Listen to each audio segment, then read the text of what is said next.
Oh my gosh, I have been crying all morning. I was watching sad movies earlier. Not even sad. Dumpling is not a sad movie. It's a Jennifer Aniston, Kathy and Jimmy's in it.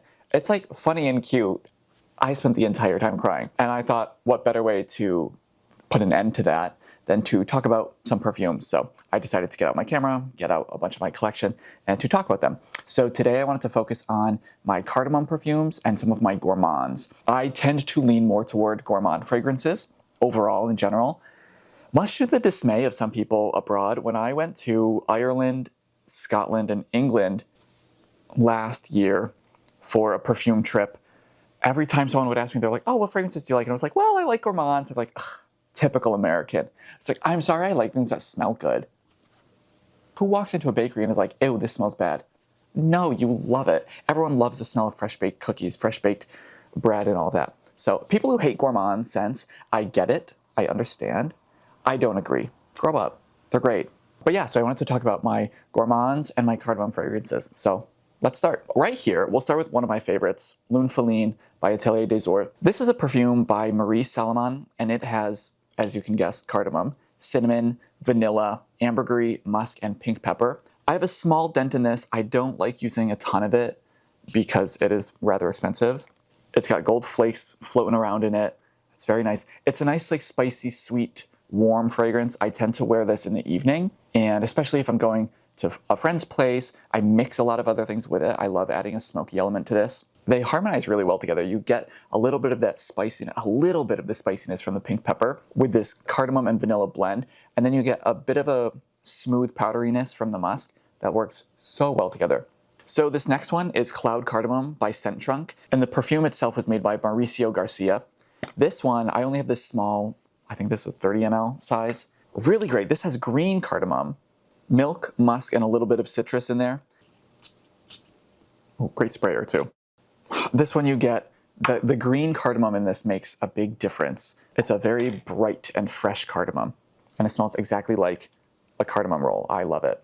So this next one I have is We Are the Martians, and it's from the company Aromatum by Marina Barcenia. And she is, first of all, someone I know personally. I spent 5 days with her taking one of her classes in Spain. She is like a PhD astrophysicist, incredibly knowledgeable about space. And she has a perfume company where all of the scents are inspired by that. When I smelled this fragrance during the class, I immediately was like, oh, I love the cardamom in it. I need this. So this was the only thing she had available, so I got this small travel size. So this one has saffron, cardamom, and black pepper, and you can really feel that in the beginning. You get a little bit of the pepperiness from black pepper. It's actually pretty prominent. So when I smell the three of these, We Are the Martians, Cloud Cardamom, and Lune Feline, all three cardamoms are unique. And I think that's really cool because it could be a difference in the actual ingredient itself. The green cardamom in Cloud Cardamom, it's most likely taken while the cardamoms are still green, the cardamom pods, so that you get those green fresh notes in it. Whereas Lune Feline might be aged longer. I think Marina uses cardamom CO2 in hers because when I asked her which cardamom I should get, she recommended cardamom CO2. CO2 extraction versus steam distilled versus whatever, they all end up with slight differences and nuances in the final product. Meanwhile, I just bought cardamom aldehyde. Oh my lord, it is horrible. I'm sure the ingredient in itself, it's fine, and I'm sure I could make it work in something. It's so aldehydic and bad. I think I'm going to go with the more expensive cardamom CO2. Marina swears by it. So these are three of my main cardamom fragrances, but I do have one more I wanted to talk about quickly. So this is my fourth. This is from Experimental Perfume Club. The perfumer, oh, it's actually me.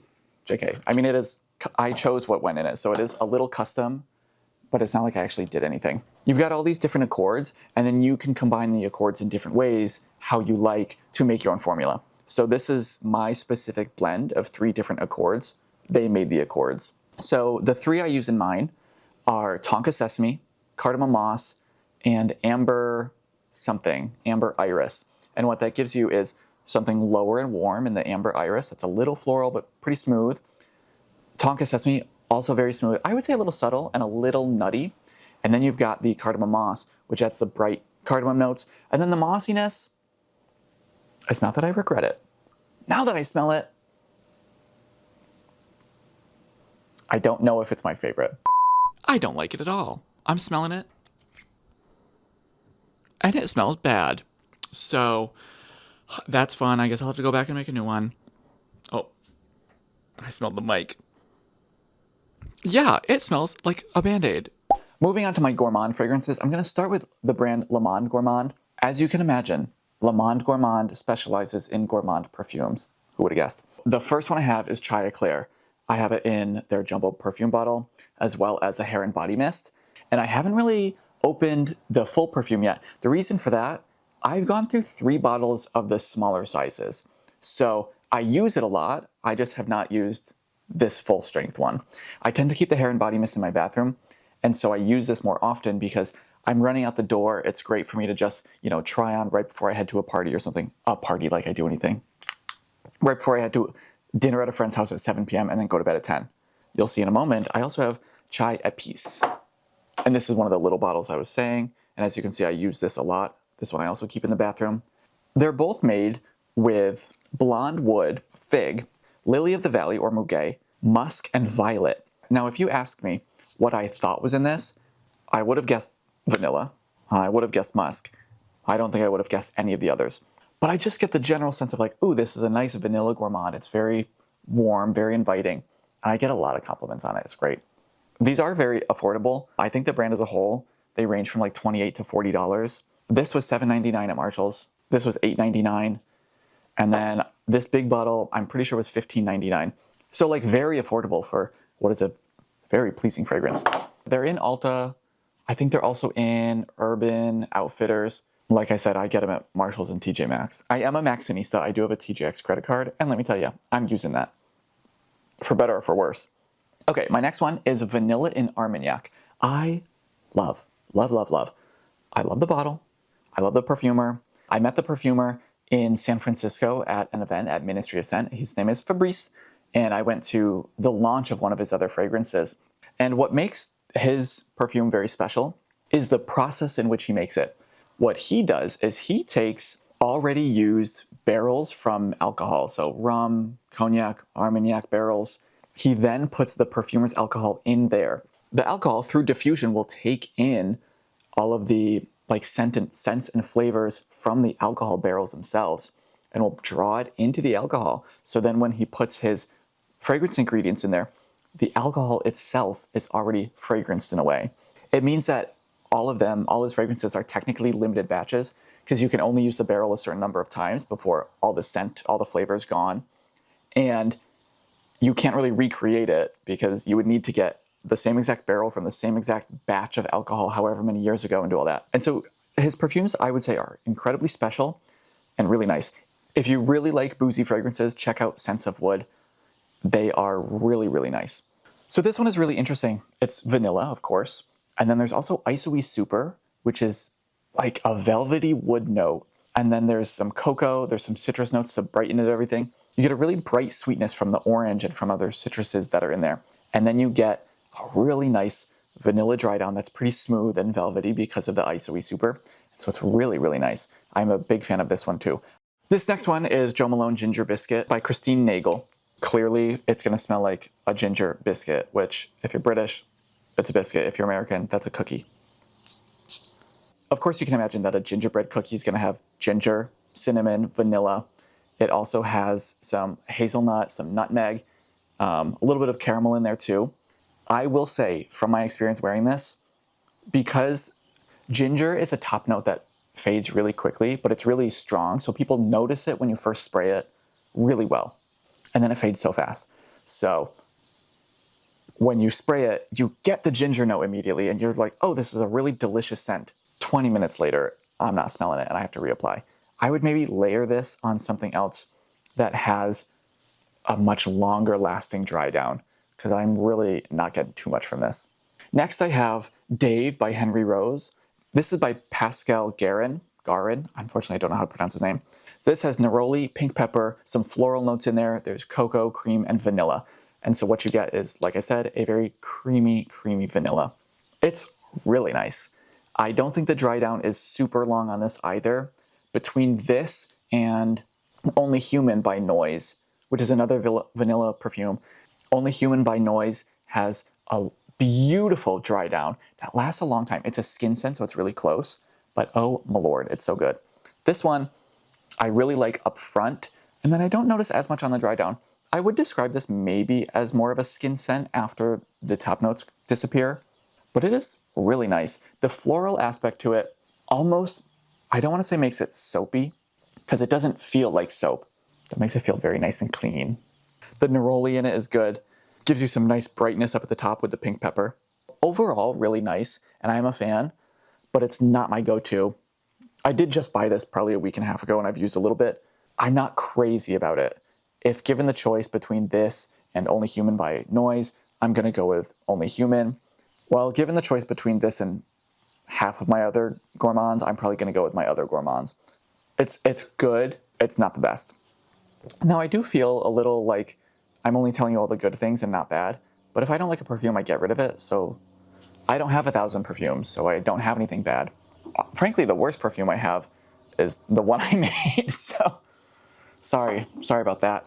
If you're coming here for like an unbiased review, I'm sorry, this is like a collection of perfumes that I like and wear. It's going to be biased. Okay, the next one is absolutely one of my favorites.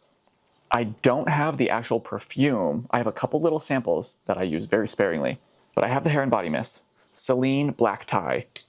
Oh my gosh, I love this so much.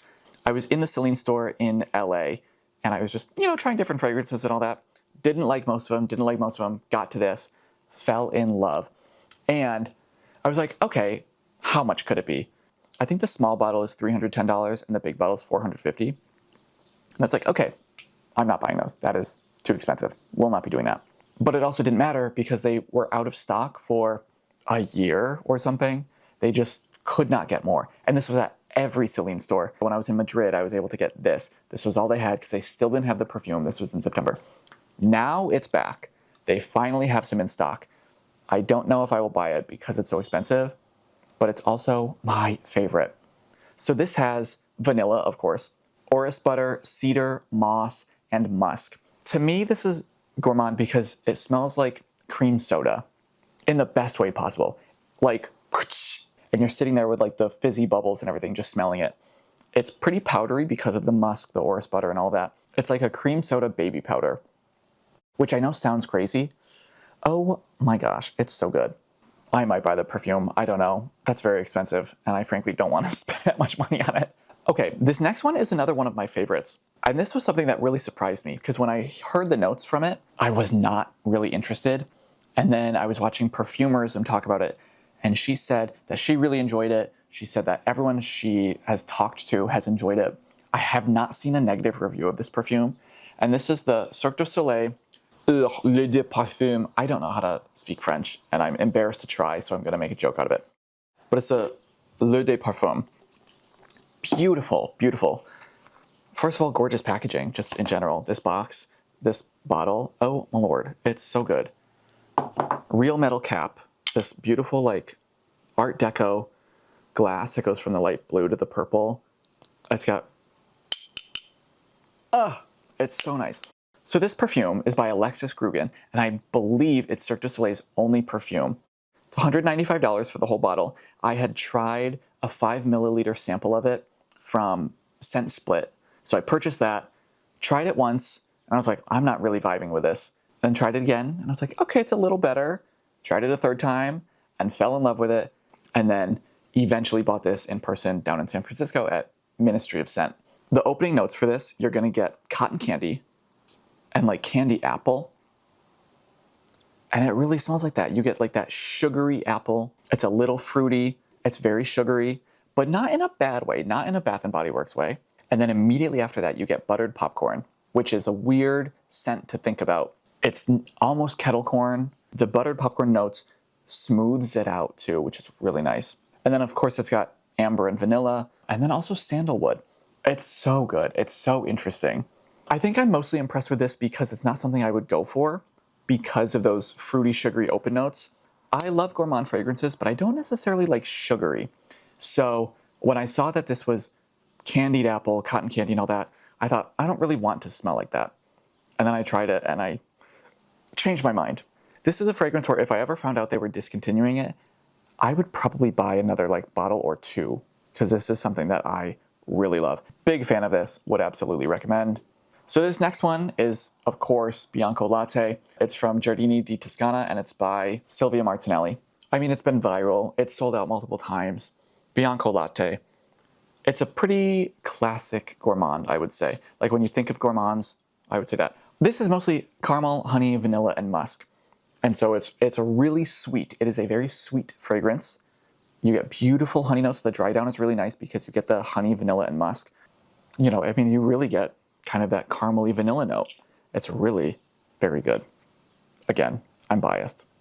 They have a body lotion as well. I might get that because I love this perfume. It would be fun to smell like this all over and then spray on the perfume and have it last even longer. Oh, it's so good. Okay, well, enough of that one. So I have one last perfume. This is Crumb Couture from Sniff. So I tried this in the store and bought it, but I have not opened it yet, so we are going to open it together, which makes me nervous. I'm always nervous opening fragrances because I'm like, well, what if I don't actually like it and then I'm stuck with it? Well, too late. Oh, actually, I love this packaging. How fun. This is like a croissant fragrance. So it's got jam, it's got black currant, and then, oh, it's very little. Now with this purchase, I did get free candles. Ooh, great cap. And I got a free hazelnut spray. I did not like the hazelnut spray, so I gave it to my sister. Shannon, hopefully you like it. It really does smell like a croissant. Sniff has a lot of fragrances that are, I would say, very interesting and unique gourmands that don't really smell like anything else. They've got like pancakes and syrup. They have like different toppers, so you can get a berry topper to put on the pancakes one. They have one that smells like pizza. Then they also have like laundry detergent products. I tried one from them and I really hated it. So I was hesitant to buy this, but when I smelled it in Ulta, I really liked it. If you were to like break open a croissant, it smells the way that that tastes. I don't really get much black currant. I would say that maybe in the top note, there's a little bit. Sort of that tartness that you get from black currant. Oh, on the skin, actually. Wow. Okay, on my skin, yeah, you get a lot more of the jamminess. You actually smell the jam. Overall, it's really nice. I don't know if I would wear this and keep this. You know, it might be, I'll have to try it with some other things of mine. $65 could be worth the money. If you like it, try it first. Of course, any perfume is worth the money if you really like it. Well, my camera died literally right as I was filming the outro, so I guess we're just gonna wing it here. I'm probably gonna do a video on my smoky ones and my fruity fragrances because I don't have many, so it'll be shorter. This was an hour. I filmed for an hour, which is crazy. Crazy that I can even talk that long. What am I doing? What am I saying? I don't have anything important to say. I'm gonna do a different video on solid perfumes, mostly because I'm going to be hosting a solid perfume party coming up, and I'm very excited for that. And so I'll do a whole solid perfume video and party thing. So long. I'll see you in the next video, I guess. I don't want to be one of those people. It's so millennial to have an intro and an outro. You know, they're like, welcome and or welcome back to my channel. Just start the video. We don't need a preamble. And then same with outro. They're like the whole music and credits and this and that. Oh, okay, I gotta go.